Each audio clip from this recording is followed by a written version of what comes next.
Salut à tous, on se retrouve pour l'épisode 1387 du Zap Image. On commence avec la soirée de Ligue des Champions hier. Tout d'abord, l'équipe de Séville recevait l'équipe du Borussia Dortmund et Dortmund a réalisé une très belle opération en allant s'imposer 3-2 du côté du sud de l'Espagne, du côté de Séville. Un but de Daoud et un doublé de Erling Haaland. Encore un énorme match de l'attaquant norvégien. Donc comme j'ai dit, un Dortmund avec cette victoire à l'extérieur et surtout 3 buts inscrits à l'extérieur. Donc ils sont très bien partis quand même pour se qualifier pour les quarts de finale. Cette équipe du BVB qui avait été éliminée la saison dernière dès les huitièmes de finale contre le Paris Saint-Germain. Mais peut-être cette année, ils verront les quarts de finale. Donc on revient sur Erling Haaland, donc player of the match. Donc bien sûr, élu homme du match, Erling Haaland avec sa grosse prestation hier. Donc il est impliqué sur 100% des buts de son équipe. Donc un doublé et une passe décisive pour l'attaquant norvégien. N'oubliez pas, il a seulement 20 ans et dans les grands rendez-vous européens, il répond à chaque fois présent. C'est vrai qu'il remportera, je pense, à plusieurs fois le Ballon d'Or dans sa carrière, parce qu'actuellement, 20 ans, il a déjà des stats énormes. Donc Erling Haaland, ses 13 matchs de Ligue des Champions et déjà 18 buts, c'est incroyable. Il a plus marqué que fait de matchs en LDC. Donc personne n'avait jamais eu des débuts aussi prolifiques dans l'histoire de la Ligue des Champions. C'est incroyable quand même cette statistique de 13 matchs et déjà 18 buts en Ligue des Champions. Hier, un doublé lors d'un match à élimination directe. Et regardez tous les buts inscrits par Erling Haaland contre les équipes qu'il a inscrit ces buts-là. En LDC, il y a quand même des grosses équipes comme l'équipe de Naples où il a inscrit 3 buts. L'équipe du Paris Saint-Germain, 2 buts. C'était l'année dernière bien sûr. L'équipe de Séville, 2 buts. 1 but contre Liverpool, 1 but contre la Lazio, 1 but aussi contre le Zénith et 4 buts contre Bruges et Genk. Donc voilà tous les buts de Erling Haaland dans la plus belle compétition pour les clubs, bien sûr, cette Ligue des Champions. Toujours avec lui, donc Haaland, c'est un but toutes les 55 minutes en Ligue des Champions. Donc le Norvégien à toute vitesse, les matchs nécessaires pour atteindre les 18 buts en LDC. Donc maintenant, c'est Haaland qui a le record, bien sûr. Donc il lui a fallu seulement 13 matchs pour inscrire 18 buts. Avant, le record, c'était Harry Kane. Il lui a fallu 22 matchs pour inscrire 18 buts. C'était lui qui avait le record. Et Erling Haaland fait beaucoup mieux. Il pulvérise le record de Harry Kane avec 9 matchs de moins. Le troisième, Van Nistelrooy, une comparaison avec Kylian Mbappé. Il lui a fallu 29 matchs de Ligue des Champions pour inscrire 18 buts. Ensuite, toujours avec l'attaquant norvégien, donc les joueurs qui ont marqué le plus de buts en Ligue des Champions depuis que Haaland a fait ses débuts. Donc Lewandowski, 18 et Haaland, s'est marqué 17, c'est quand il avait inscrit le premier but hier. Mais vu qu'il a inscrit un doublé, donc il est au même niveau que Lewandowski. Donc voilà, depuis qu'il a commencé à jouer en Ligue des Champions, c'est lui et Lewandowski les meilleurs buteurs. Ensuite, toujours avec l'attaquant Erling Haaland cette saison, cette fois-ci, toute compétition confondue. Donc c'est 24 matchs pour 25 buts à seulement 20 ans. Des stats quand même incroyables. J'ai rarement vu des si belles stats pour un joueur, un si jeune joueur quand même. C'est incroyable ce que réalise l'attaquant norvégien. Toujours avec lui, donc il a fait une déclaration à la fin du match hier. Il a dit: ce soir, je veux dire merci à Mbappé parce que quand je l'ai vu marquer 3 buts, c'était une motivation supplémentaire, un coup de pouce pour moi. Donc bien sûr, il a regardé certainement le match Barça contre le Paris Saint-Germain. Il a vu la prestation XXL de Kylian Mbappé avec ses 3 buts. Ça lui a donné un coup de boost. Et c'est pour ça qu'il a voulu réaliser une très belle performance. Et bien sûr, il a réalisé cette belle performance en inscrivant un doublé. Ensuite, apprécions le futur. Donc Kylian Mbappé, 22 ans. Erling Haaland, 20 ans. Peut-être, c'est tout simplement la future rivalité. Donc on a connu la rivalité Lionel Messi, Cristiano Ronaldo pendant plus de 15 ans. Donc peut-être pour les 10 prochaines années, ça sera Mbappé et Erling Haaland, les successeurs de CR7 et Léo Messi. Ensuite, on va parler de l'autre huitième de finale qui avait lieu hier. L'équipe portugaise du FC Porto contre l'équipe de la Juventus. Et c'est l'équipe portugaise qui s'est imposée 2-1 contre cette équipe de la Juventus. Donc un but de Taremi Mariga contre un but de Chiesa. Heureusement que la Juventus a inscrit ce but en fin de match, parce qu'on sait que c'est très important de marquer des buts à l'extérieur. Mais bon, ils devront faire le taf au match retour, cette équipe de la Juventus. Donc défaite pour eux. Donc Andrea Pirlo, il a fait une déclaration, le coach italien, il a dit: l'approche a été loupée d'entrée, on a ensuite manqué d'assurance, les garçons se sont battus, on a mis Porto sur la route parfaite, la fatigue est normale, mais en huitième ça ne doit pas arriver, on se concentre désormais sur le match retour. Ça sera victoire obligatoire de la Juventus s'ils veulent aller plus loin. Une fois de plus en Ligue des Champions, ou une désillusion de plus pour cette équipe italienne qui déçoit quand même ces dernières saisons. Par exemple l'année dernière, c'est Lyon qui les avait éliminés dès les huitièmes de finale. Donc attention à cette équipe de la Juventus. Toujours avec eux, donc terrible statistique pour la Juventus, Federico Chiesa est le premier joueur de la Juventus à avoir marqué en phase d'élimination directe de LDC depuis 2018, hors Cristiano Ronaldo, parce que c'est lui qui marquait tous les buts Cristiano Ronaldo depuis qu'il a rejoint l'Italie, donc lors des matchs élimination directe. Et enfin, un autre joueur hors CR7 a marqué. Ensuite, on va parler de Cristiano Ronaldo, plutôt moyen hier, et énorme colère de CR7 polémique après un penalty non sifflé lors de Porto Juventus. Donc je ne sais pas si vous avez vu le match, mais dans les dernières secondes du match, il y aurait peut-être dû avoir un penalty pour l'équipe de la Juventus avec une faute du joueur de Porto sur Cristiano Ronaldo dans la surface. Donc après, il y en a qui disent qu'il y a péno, il y en a qui disent qu'il n'y a pas péno.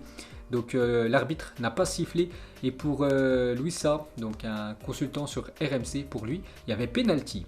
Ensuite, toujours avec Cristiano Ronaldo, donc cette équipe de la Juventus, depuis qu'il a rejoint le club en 2018, à chaque fois le huitième de finale aller, mais ils font à chaque fois des mauvais résultats. Donc la saison dernière, c'était une défaite contre Lyon. Il y a 2 ans, une défaite contre l'Atlético 2-0. Bon, match retour, c'est imposé 3-0. Donc voilà, cette équipe de la Juventus aime se faire peur. On verra ce que ça va donner lors du match retour. Ça sera victoire obligatoire pour l'équipe de la vieille dame. Et pour finir avec CR7, n'oubliez pas que c'est le meilleur buteur de la Ligue des Champions. En quart de finale, il a déjà inscrit 25 buts, Cristiano Ronaldo. Donc dans les matchs très importants, il répond toujours présent. En demi-finale, déjà 13 buts et en finale, 4 buts. Seul Messi 27 fait mieux que CR7 25 en huitième de finale. Ensuite, on va parler de Mehdi Taremi, est devenu hier soir le premier buteur iranien de l'histoire en phase éliminatoire de Ligue des Champions. Félicitations à lui, il a inscrit un but très tôt dans le match hier. Et pour finir sur ce Porto Juventus, donc l'homme du match, c'est Sergio Oliveira. Ensuite, regardez les 4 meilleurs joueurs pour cette semaine de Ligue des Champions. Donc les 4 sont nominés pour avoir ce trophée du meilleur joueur. Donc on a le choix entre Kylian Mbappé, Mohamed Salah, Sergio Oliveira et Erling Haaland. Donc ça sera certainement Kylian Mbappé avec sa grosse prestation du côté du Camp Nou. Donc le bilan de cette première semaine des huitièmes de finale aller de Ligue des Champions. Donc 3 victoires à l'extérieur. N'oubliez pas que les équipes qui jouent à l'extérieur, c'est des équipes qui ont fini en tête de leur poule de LDC, et une victoire à domicile à l'équipe de Porto. Donc rendez-vous le 9 et 10 mars prochain pour les matchs retour. Ensuite, on revient sur la grosse prestation du Paris Saint-Germain avant-hier et la dernière défaite du Barça à domicile au Camp Nou en phase finale de Ligue des Champions remontait au 1er mai 2013. C'était alors contre le Bayern Munich où le Barça s'est incliné 0-3 à domicile au Camp Nou. Même le Bayern avait remporté cette saison-là la Ligue des Champions. Donc ça faisait 7 ans que le Barça ne s'était pas incliné lors d'un match à élimination directe de Ligue des Champions. Donc ils ont pris une sacrée claque avant-hier. Toujours sur ce match avec ce score 4-1. Donc avant, le PSG, le FC Metz devenait le premier club français à battre le FC Barcelone au Camp Nou à l'occasion d'un 16e de finale de C2. Donc en gros, ça équivaut à l'Europa League. C'était en 1984, score final 4-1 également. Donc le FC Metz avait déjà battu cette équipe du Barça 4-1 du côté du Camp Nou. Bon, ça remonte à pas mal d'années. Ensuite, regardez les kilomètres parcourus avant-hier lors des 2 confrontations, donc Barça-PSG. Le Barça a couru plus de 102 km et le Paris Saint-Germain 104 km. Et Leipzig-Liverpool, on peut voir que Leipzig a plus couru que l'équipe de Liverpool. Ensuite, on revient sur le Paris Saint-Germain. Les 79 équipes ont gagné 4-1 à l'aller en Ligue des Champions. Les 79 se sont qualifiés, même si depuis quelques saisons, on sait que ce genre de stats est loin d'être une garantie. Donc, quand une équipe gagne 4-1 au match aller, d'après les stats de l'UEFA, donc toutes les équipes se sont qualifiées pour la suite de la compétition, en espérant bien sûr que le Paris Saint-Germain ne dérègle pas cette règle le mois prochain. Toujours avec eux, donc la une du journal L'Équipe aujourd'hui, ça parle de Kylian Mbappé. Ne les quitte pas en une de ce journal. Exceptionnel lors de la victoire des Parisiens sur la pelouse du Barça mardi 4-1. Mbappé n'a pas encore prolongé son contrat avec le Paris Saint-Germain, mais la star de 22 ans pourrait le faire bientôt. Voilà, d'après l'équipe, pourrait prolonger très rapidement son contrat. Et le PSG a fixé le prix de Kylian Mbappé à plus de 200 millions d'euros. Voilà, si une équipe est intéressée par ses services, le club n'est pas vendeur et le joueur poursuit sa réflexion concernant son avenir. D'après le journal Le Parisien, donc le PSG a fixé le prix de Mbappé à 200 millions d'euros. Il s'agit du juste prix exigé par Leonardo et le Qatar pour laisser partir le natif de Bondy. Son prochain salaire, qu'il soit au PSG ou ailleurs, devrait avoisiner les 30 millions d'euros par an. Donc c'est quand même un gros salaire pour le Paris Saint-Germain. Donc Neymar c'est 37 millions et Kylian Mbappé bien sûr s'il prolonge, il va augmenter son salaire et pourrait toucher plus de 30 millions d'euros par an. le joueur du PSG. Et donc 4 clubs veulent ou peuvent se l'offrir, donc soit le Real Madrid, soit l'équipe de Liverpool, soit Manchester City ou soit la Juventus Turin en cas de départ de Cristiano Ronaldo. Donc affaire à suivre. Et toujours avec Kylian Mbappé, il fait la une fois de plus du journal AS en Espagne. Donc réclamation des Madridistas, donc les supporters du Real Madrid. Florentino recrute-le en une de ce journal. 65% des internautes préfèrent Mbappé à Haaland. Recruter le français est presque impossible. Assumer son transfert, son salaire et vendre des joueurs, le PSG veut le retenir jusqu'en 2022 s'il ne le prolonge pas. Donc voilà, toujours en Espagne. Voilà, cette équipe du Real Madrid veut toujours Kylian Mbappé, mais le problème, c'est qu'il coûte énormément d'argent. Et pour finir les gars avec la Coupe d'Europe, donc 1 million de téléspectateurs devant Barça PSG sur RMC Sport. Et bien sûr, c'est un record pour cette saison pour la chaîne cryptée. Ensuite, on va parler de la Youth League et c'est officiel, l'UEFA annonce l'annulation de la Youth League cette saison. Donc elle va avoir lieu dans quelques jours et du coup les gars l'annulé pour cette saison, la Ligue des Champions Junior. Ensuite on revient en France car hier il y avait un match, c'est l'Olympique de Marseille qui jouait, donc c'était pas de la Ligue des Champions mais c'était un match en retard en Ligue 1 et Marseille a fait le taf contre cette équipe de Nice, 3-2 pour l'équipe de Marseille, on peut voir tous les buteurs du match. Donc à noter que le jeune Marseillais Kawi a inscrit un doublé, ça va lui faire du bien lui qui est tout le temps sur le banc, donc là il a été une fois titulaire et il a répondu présent, le jeune joueur de l'OM, un but aussi de Alvaro. Donc pour continuer avec Marseille, donc ils font la une aujourd'hui du journal L'équipe version OM. Instant fraîcheur, sous la menace de Nice jusque dans les dernières secondes du match, l'OM a conquis sa première victoire en Ligue 1 depuis le 6 janvier dernier avec une attaque remaniée où Kawi et Luis Enrique ont été décisifs. Et pourquoi ça a fait énormément de bien à cette équipe de Marseille, cette victoire? Parce qu'ils gagnent après avoir fait 7 matchs sans succès. Et pour finir avec eux, du coup, un petit coup d'œil au classement. Donc du coup, Marseille, avec sa victoire hier, remonte de 3 places. Ils étaient 9e et monte maintenant à la 6e position. Donc l'objectif, je pense, pour Marseille, c'est d'accrocher cette 5e place, où c'est une place pour disputer future Europa League en barrage.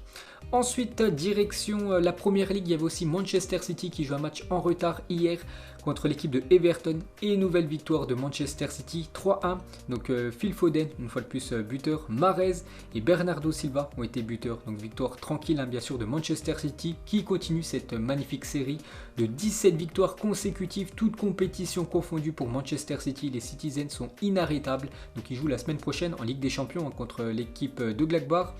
Et City est inarrêtable, donc 12e victoire consécutive en Première Ligue, 17 victoires consécutives, toutes compétitions confondues, 24 matchs sans défaite, 21 victoires et 3 matchs nuls pour cette équipe de City. Donc tout simplement avec cette stade de 17 victoires consécutives, toutes compétitions confondues, c'est un record dans l'histoire des clubs anglais. Et du coup avec leur victoire hier, maintenant ils prennent le large dans le classement de la Première Ligue avec 10 points d'avance sur l'autre Manchester United. Donc Manchester City s'envole pour remporter cette Première Ligue. Ensuite, direction la Liga et attention à l'équipe de l'Atlético Madrid qui joue un match en retard hier du côté de Levante et nouveau match nul de l'Atlético Madrid, un partout. Attention parce que lors de ces derniers matchs ils perdent pas mal de points, cette équipe de l'Atlético qui avait beaucoup de points d'avance sur le Real Madrid, mais depuis cet écart fond, donc ils ont fait un partout et l'Atlético perd 2 points dans la course au titre. Maintenant on peut voir le classement, donc il y a quand même toujours 6 points d'écart entre le Real Madrid 2e et l'Atlético Madrid 1er, donc l'Atlético a toujours un match en retard, mais le Real Madrid revient très fort sur le voisin de l'Atlético. Ensuite, une info officielle, on va parler du jeune joueur de Manchester United, Mason Greenwood, prolonge son contrat avec Manchester jusqu'en juin 2025. Donc félicitations à lui. Donc il a dit quand on arrive au club à 7 ans, on rêve de jouer un jour pour l'équipe première. J'ai travaillé si dur pour y arriver et les 2 dernières années ont été incroyables. C'est pour ça que ça a été son club de toujours et c'est pour ça qu'il prolonge avec les Red Devils. Ensuite, toujours avec cette équipe anglaise, cette fois-ci une mauvaise nouvelle concernant Paul Pogba, donc déjà absent depuis bientôt 2 semaines après avoir contracté une blessure à la cuisse droite. Paul Pogba pourrait être éloigné des terrains plus longtemps que prévu. Et surtout ça c'est un gros coup dur quand même pour l'équipe de Manchester qui va commencer à enchaîner tous les 3 jours des matchs très importants pour cette deuxième partie de saison. Par exemple ce soir Manchester joue contre la Real Sociedad en Coupe d'Europe. Il y a aussi le championnat, il y a aussi la coupe où ils sont encore qualifiés. Donc c'est quand même un couac parce que Paul Pogba c'est un élément important des Red Devils. Ensuite on va parler d'un autre joueur de Manchester, c'est Marcus Rashford est désormais l'une des 100 personnalités les plus influentes du monde selon le journal The Time. On peut voir qui fait la une de ce journal, donc félicitations félicitations à Marcus Rashford. Ensuite, une déclaration cette fois-ci de Fabrizio Romano, donc c'est un journaliste italien, il parle de Moiskin. Il a dit: Carlo Ancelotti est un grand fan de Moiskin. À mon avis, Everton prévoit d'avoir Moiskin pour la saison prochaine. Donc actuellement, il est prêté par l'équipe de Everton à l'équipe du Paris Saint-Germain. Donc il est plutôt bon quand même, plutôt convaincant. Moiskin en plus buteur avant-hier contre l'équipe du FC Barcelone. Mais Carlo Ancelotti compte la saison prochaine pour Moiskin. Donc ça va être compliqué pour le Paris Saint-Germain d'acheter définitivement l'attaquant italien. Ensuite, on va parler d'un autre Italien, c'est Marco Verratti, et Donato Di Campli, ancien agent de Marco Verratti, révèle qu'il a failli partir à Barcelone en 2017. Ça a failli se faire quand même, Marco Verratti du côté du club Blaugrana. Donc l'ancien agent de Marco Verratti l'a dit: le PSG n'était pas super à ce moment. Je dis à Marco: on part ou on reste. Il me dit: ok, on essaye une autre expérience. Et du coup, il est resté quand même du côté du Paris Saint-Germain. Ensuite, cette fois-ci, déclaration de Lucas Paqueta qui fait une grosse saison du côté de Lyon. Il a dit: la Ligue 1, j'ai été surpris, oui, c'est un championnat très disputé. Je suis capable de vaincre lors des duels, notamment aériens et sur le terrain. Donc pour lui, voilà, il dit que la Ligue 1, c'est quand même un très bon championnat, malgré qu'à l'étranger, ils pensent tous que le championnat de Ligue 1, c'est la Farmer League 1. Là, c'est la Ligue des fermiers, le championnat de Ligue 1, à un niveau très faible. Mais quand les joueurs viennent évoluer du côté de la Ligue 1, ils sont toujours surpris. Ensuite, on va parler de Jean-Michel Aulas, qui annonce que Lyon annonce une perte de plus de 111 millions d'euros sur 2020-2021. Donc déjà plus de 29 millions d'euros de perdus en raison du Covid-19, 18 millions d'euros sur les droits télé et surtout 64 millions d'euros de perdus pour ne pas s'être qualifié en Coupe d'Europe. Vous savez que la Coupe d'Europe pour les clubs qualifiés, c'est le jackpot.